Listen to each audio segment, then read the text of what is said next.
Talut, Jalut, dan Daud. Talut adalah raja Bani Israel yang memimpin perang melawan raja yang sombong dari Palestina.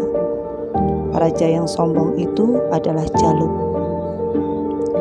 Saat perang itu, Jalut menantang pasukan Talut untuk melawannya 1 lawan 1. Jalut memandang tajam ke arah pasukan Talut. Sorot matanya yang bengis seolah-olah berkata bahwa dia siap menghabisi pasukan Talut satu persatu. Pasukan Talut saling berpandangan. Melawan Jalut seorang diri, bulu kuduk mereka langsung berdiri membayangkannya.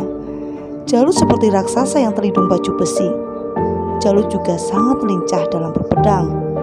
Dengan sekali tebasan pedang, ia mampu membunuh lawannya. Siapakah yang akan maju untuk melawan Jalut yang sombong? Tak disangka ada seorang pemuda yang dengan lantang mengatakan, "Aku siap maju." Talut dan pasukan lain terperangah. Suara itu milik Daud. Bagaimana mungkin anak yang masih belia bisa melawan Jalut? Daud mendatangi Talut. Ia memohon agar diizinkan melawan Jalut. Walau terkejut, Talut sudah menduga Daud adalah anak yang berbeda. Daud memang belum pernah ikut berperang sebelumnya. Namun, Talut sudah melihat keberanian Daud yang luar biasa. Semangat dan keteguhan selalu terpancar dari kedua matanya. Kemudian Talut pun mengizinkannya. Talut yakin Allah akan melindunginya.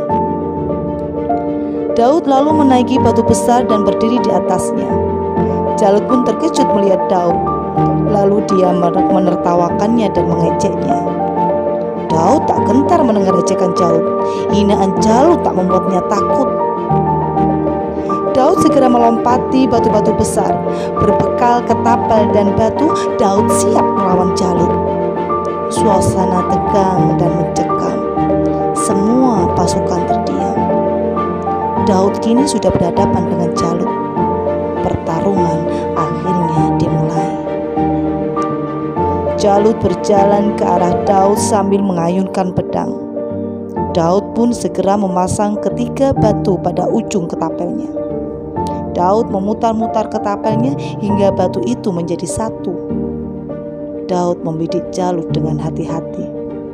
Setelah itu, ia lontarkan batu itu ke arah Jalut. Erang Jalut kesakitan.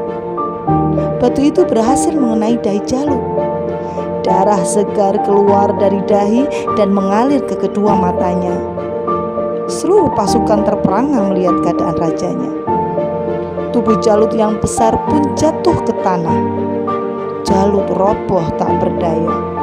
Ia tergeletak dengan luka menganga di dahinya. Jalut yang besar dan sombong tewas seketika.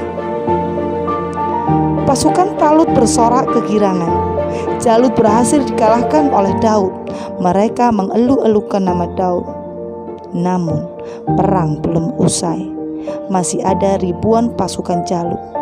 Apakah pasukan Talut mampu mengalahkan pasukan Jalut?